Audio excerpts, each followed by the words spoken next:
Alright guys, so I've wanted to make this video for a long time and it's finally time to do it, and I'm going to be breaking this into a two-part series because I want to talk about the movies that I think are the top 10 dystopian and apocalyptic or post-apocalyptic movies, and I'm also going to have another video coming up that shares with you my top 10 wilderness survival movies. So I'm going to separate them into two, but today it's all about the dystopian post-apocalypse, so let's get to it.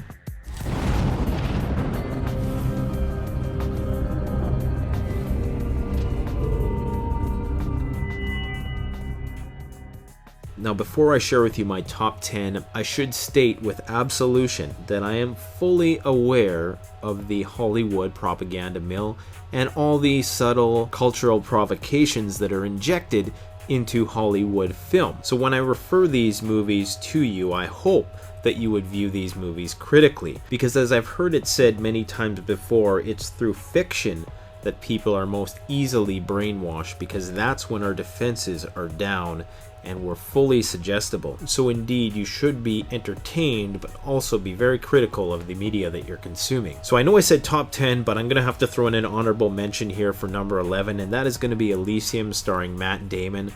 I do believe that this is one of the most visually stunning movies and depictions, and probably very accurate from an ecological collapse perspective. It's depicted, I believe, in the year 2100 or something to that effect, perhaps even further out. And of course, the world is in shambles and all the rich elites have evacuated the planet to a space station in the sky that's conveniently in the shape of a pentagram. So right then and there, the anti-occult crowd is going to have a heyday analyzing that. Obviously, there's some pretty clear-cut metaphors and allusions in this movie to immigration. And not only that, they really push the idea of the human cyborg. Without giving too much away, I can just tell you that man and machine come together in this movie in a way which is required for protagonists to save the human race. So if you were a cultural critic like myself, you would obviously be aware of the subliminal message that's trying to be infused into the masses there. Now let's get to the Big 10. So number 10 is a movie called The Signal. Not a lot of people are familiar with this movie.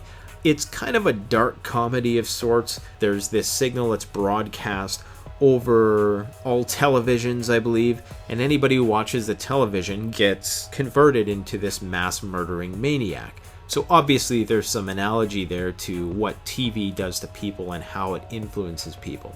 And of course this leads to a full-blown societal collapse, and just a really beautiful movie in terms of the critique of mindless media consumption. So I would encourage you to go and check out The Signal.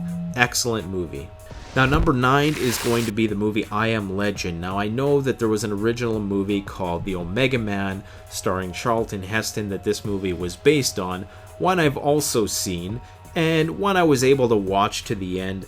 But I really think that that movie in itself is quite dated visually, and a lot of people aren't going to be interested in it unless you're really a die-hard scholar of the post-apocalypse. I really think that there's few movies that depict the post-apocalyptic landscape like I Am Legend does. I think it's far more watchable from a visual perspective, and it better depicts one man's attempt to maintain his sanity as the lone survivor in this world, which is just infested with these crazy, super strong, super fast zombie vampire things that only come out at night. Obviously it's starring Will Smith, so it's going to have that blockbuster appeal and a lot of cliches, but it has a good ending and absolutely visually stunning movie.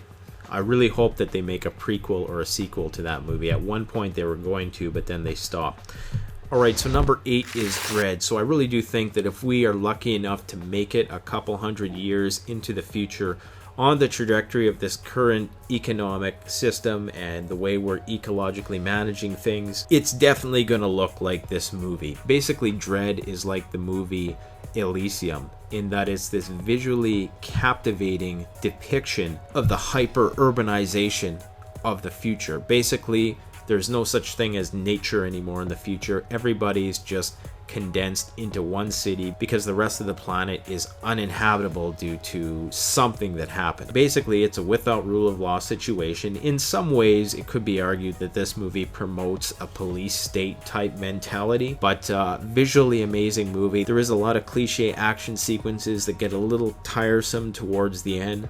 but honestly a very scary depiction of what the future might look like. Number 7 is probably one of the most plausible zombie scenarios ever portrayed on film, and that is the 28 Days Later series. Also, its sequel, 28 Weeks Later, deserves an honorable mention here as well.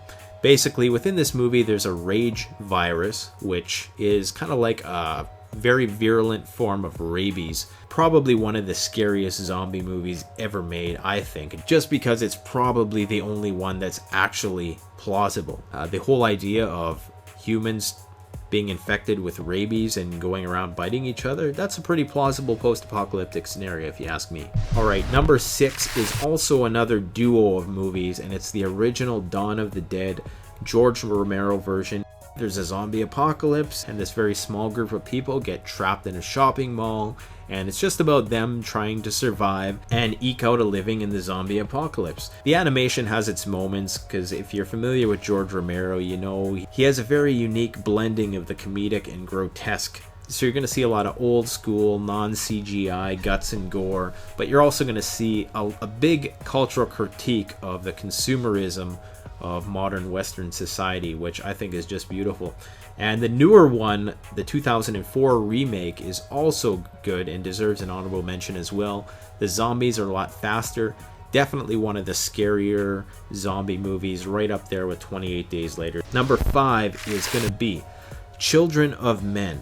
And this movie, I think, now is more relevant than ever with Britain's voting to leave the EU. It's based in the UK, basically in the future. Nobody can have kids anymore. It's got a lot to do with immigration. The world has collapsed. It's in shambles. Yet again, some of the most beautiful action sequences you'll ever see on film. It's a very unique film. I would encourage you to see it. If you want to know what the future is going to look like, it's probably going to look a lot like Children of Men. Number 4 is a movie called Threads. It's about what would happen if there was a full-blown nuclear exchange between the major nuclear superpowers.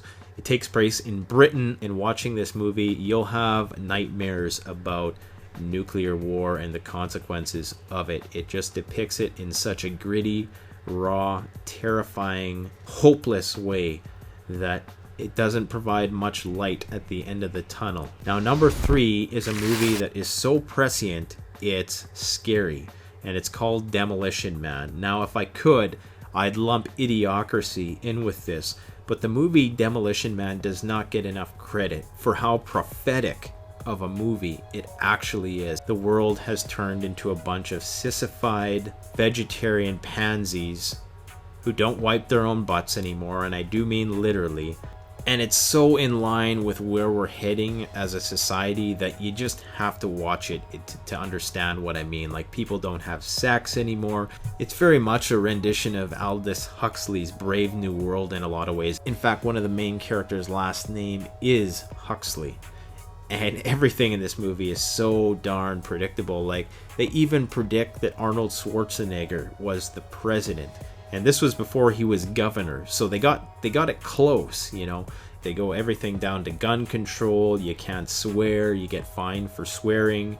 You know, you can't eat greasy food, you can't eat salt. And of course, there's these rebels under the ground who are against this system. They're like the libertarians, and they're led by my main man, Denis Leary. So you're definitely going to want to rewatch Demolition Man and look for all the subtle bits of predictive programming that they inject into that movie. It's astonishing. Number 2 has to be one of the most beautifully fantastic movies I have ever seen, and that's called Snowpiercer. If you have not seen this movie, you need to go and somehow find a way to watch it. It's probably on Netflix, or at least it was at one point. I can't even get into all the metaphors and analogies that they make in that movie and the multitude of ways that you could break it down and really analyze it. It's just an absolutely awesome movie. I would honestly put it as number 1, but as many people know, the number 1 post-apocalyptic movie I believe that was ever made, the most gritty, depressing, absolutely abysmal, hopeless, desperate movie that will leave you in a dark place for many weeks after watching it, that has to be The Road. There is no movie that is more terrifying and realistic than a future that is depicted in The Road. Everything on the earth has died, nothing organic lives anymore, and it's pretty much gotten to the point where the world is overrun by ravenous cannibals who rape and pillage with absolutely no hope in sight for mankind whatsoever. So if you haven't seen The Road yet and you're a survivalist or a prepper, boy, are you in for a big treat.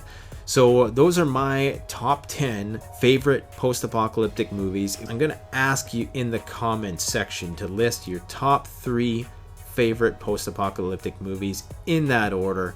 And if you think that there's some that I haven't seen that I should see, by all means, try me. And don't forget to like, comment, subscribe. Thanks for watching. Canadian Prepper out. Check out the Canadian Preppers Network blog, an excellent resource for survivalists and preppers.